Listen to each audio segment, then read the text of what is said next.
Здравствуйте, дорогие подписчики! Сегодня мы поговорим о молитве, чтобы вернуть любимого человека. Если вы поняли, что вашу вторую половинку увели из семьи с помощью магии, то не следует спешить, используя магические методы. Можно также вернуть супруга или супругу в семью молитвами. Они являются безопасными средствами и не могут навредить.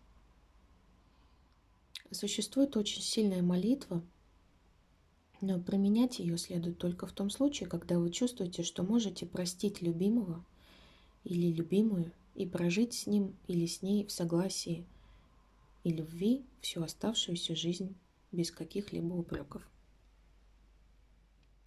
Молитва читается сразу после просыпания и перед сном в течение недели хотя бы 3 раза.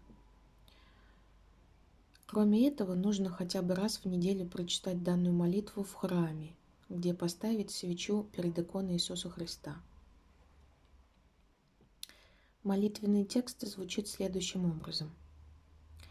«Господи Боже, Всевышний и Всесильный, заступник мой, верую я, раба Божья, собственное имя, и молюсь Тебе, надеясь на Твое заступничество. Уповаю на Тебя всей душой, жду помощи и от Пресвятой Богородицы, и от всех святых угодников. Молю все силы небесные о защите своей и поддержке. Обращаюсь к вам с искренней молитвой из глубины сердца идущей. В ней содержится просьба о помощи в трудный час для меня. Верните моего супруга любимого в семью. Пусть он уйдет от злой разлучницы, удерживающей его чарами колдовским после себя.